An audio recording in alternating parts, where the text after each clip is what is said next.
oor hierdie vers wat ek gesê, God wil jou geloof beloon. Hannetjie, hy wil vir jou 'n deurbraak gee. Alles wat na jou kant toe wil kom, jy word gelei deur God se Heilige Gees. Dis hoekom jy hier is. Hy wil vir jou 'n oorwinning gee. Ek weet nie waarvoor jy hom vertrou nie, waarvoor jy hom glo nie.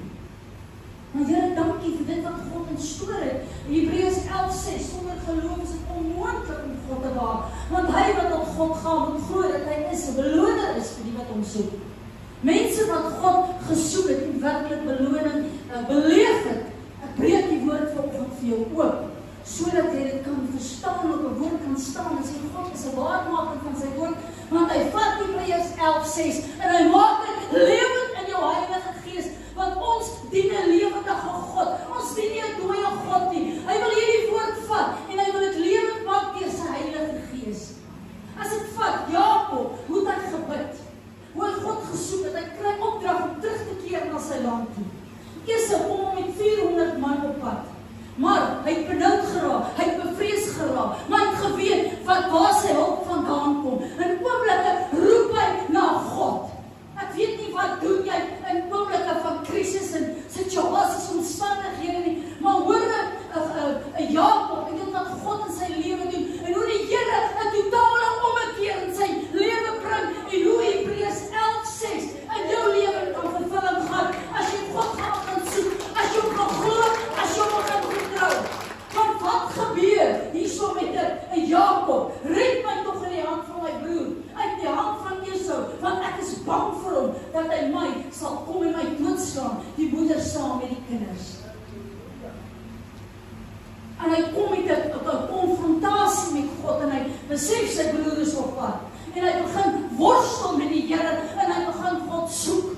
En kyk wat sê die woord in vers 26, toe sê hy, laat my gaan, want die dag het gebreek. Hy het God werklik gesoek in gebed. Maar hy antwoord, ek sal u nie laat gaan, tensy dat u my seën nie. Here, ek gaan deurbid, ek gaan aanhou bid, ek gaan nie laat gaan, totdat wat u my seën nie. Here, beloon my geloof vanoggend in die naam van Jesus. Hierdie pad wat ek stap, bring 'n ommekeer in my situasie en my omstandighede. Versterk my geloof en vertrou in 'n lewendige God vanoggend in die naam van Jesus. Kyk wat sê hierdie woord en die dag, die volgende, die dag, na hy wakker geword het, verloop die gebeure totaal en anders en God beloon hom. Kyk wat sê die woord. Hy het Esau tegemoet gegaan, omhels hom. Hulle het geween, wat 'n versoening het God nie bewerk nie. Ek weet nie wat jy nodig het, 'n versoening dalk op van familie of van watter aard ook al, moeder en dogter of wat ook al, maar Here, by U is alle dinge moontlik. Ons dien 'n groot, ons dien 'n lewendige God. Beloon ons geloof in hierdie oggenduur in Jesus naam. As ek vat, ek wil Daniël iets sê. Daniël se geloof is te midde van vervolging, te midde van verdrukking, te midde van aanslag van die vyand, wil God jou geloof beloon. Dis of jy geloof en vertroue in 'n lewendige God het. Kyk wat doen Daniël, om volhardend die Here te dien, om jou hande op te steek, om te triomfeer saam met hom, te midde van omstandighede. Ek het die vrug van die Gees. Dankie vir vrede, dankie vir liefde en blydskap in die naam van Jesus. Ons moet die vrug van die Gees hê. Ons ken hy gedeelte vir 30 dae, maar gaan hy geen God of mens behalwe die nieuwe koning aanbid nie. Hy gaan in die leeukuil gegooi word. Wat doen Daniël? Te midde van 'n aanslag, die God is nog nooit van tevore. Hy maak hy vensters oop na Jerusalem en hy roep 3 keer op 'n dag tot 'n lewendige God sy geloof en vertroue in die Here. Moenie dat die vyand 'n obstakel of jou moeg of moedeloos maak nie, laat hy gaan. Dis juist te midde van hierdie goed wat jy God gaan dien met 'n nuwe passie, met 'n nuwe ywer en jy triomfeer saam met die Here Jesus Christus. Wat was Daniël se oorwinning? Sy oorwinning was Jesus Christus om saam met hom te triomfeer. Te midde, maar ons kan nie die vyand eer gee en plek gee in ons lewens nie. Ons moet autoriteit vat in die naam van Jesus. Jy moet die Bybel kan lees, jy moet hier wees vanoggend. Jy gaan goed beleef as jy begin. Ek bedoel, ons is blootgestel in hierdie onvolmaakte wêreld. Wat doen God? Hy beloon Daniël se geloof en hy sluit die bekke van die leeu's. Net wat ons God kan nie bonatuurlik om 'n doen se werk te kan toesluit. Dis net wat God kan doen.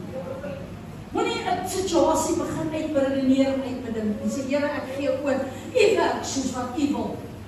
Ons dien 'n groot God. Ons die woord sê, jy kan hom net glo, jy kan hom net vertrou in die naam van Jesus. Hy is so bereid, want sy wil en sy wees nie altyd ons wil en ons wees nie. Lei ons, wie sê lei ons, rig ons deur God se Heilige Gees, sodat ons die oorwinning kan behaal. Hier is ek gee vanoggend oor, en Here, dankie vir my geloof en vertroue in U. Ons sien hoe hy op 'n land in 'n brandende vuur woon, hoe hy vervolg word. Maar ek gaan vir jou sê, te midde van 'n storm, te midde van 'n beproewing, is God met en by jou. Want God was in daai vuur en saam met die Daniël in die naam van Jesus. Kyk wat sê die woord. Die vuur het geen mag oor hulle liggaam gehad nie. Die hare van sy hoof was nie eens geskroei nie. Die mantels het geen verandering ondergaan. Dis die God wat ons dien, te midde van 'n beproewing. Te midde van 'n woestyntyd. Here, dankie vir Joshua 1:9, man, begin God op sy woord vra. U is met my, U is by my, U vat my deur hierdie storm. Dankie vir dit wat U vir my instoor in die naam van Jesus. Sissies, U soek 'n krag God se woord en dit wat hy vir ons instoor. Ek wil vir jou sê, ons moet bereid wees om deur 'n storm te gaan. Moenie begin plannetjies maak aan jou oplossings en jou krag en jou vermoëns nie. Dit gaan nie werk nie. Ons moet baie keer net deur goed gaan en God glo en die Here vertrou in die naam van Jesus. Hy het die perfekte en die beste oplossing op sy tyd in die naam van Jesus. Ek wil vir Tamisina sê, mag God jou geloof beloon vanoggend. Tamisina, jy sien, jy's getrou in hierdie kerk. Sien hierdie vrou, dit wat God vir jou instoor en genees haar volkome in die naam van Jesus. Dat elke pyn uit daai liggaam uitwyk in die naam van Jesus. Maar God sê ons hart, hy sien ons, te midde van God die sit, Tamisina, en God dien en loof en prys. Beloon haar geloof vanoggend. Dit wat die Here instoor het. Elia se geloof is beloon dat hy 7 keer sy diensknegt gestuur het om te gaan kyk of dit gaan reën. En die woord sê van vertoon jou aan Agab, want ek wil reën stuur op aarde. Wat doen hy? Bid hier 7 keer, vertrou in God en skielik, wat die woord sê, kom jare. En 'n oggend was die hemel swart en die wolke en die wind en die groot reën het gekom en hulle sê 'n wolkie so groot soos 'n hand. Gaan lees daai gedeelte. Maar Elia het nie moegemoedeloos geword nie. Nee, hy het deur gebid, hy het gesê, die Here my geloof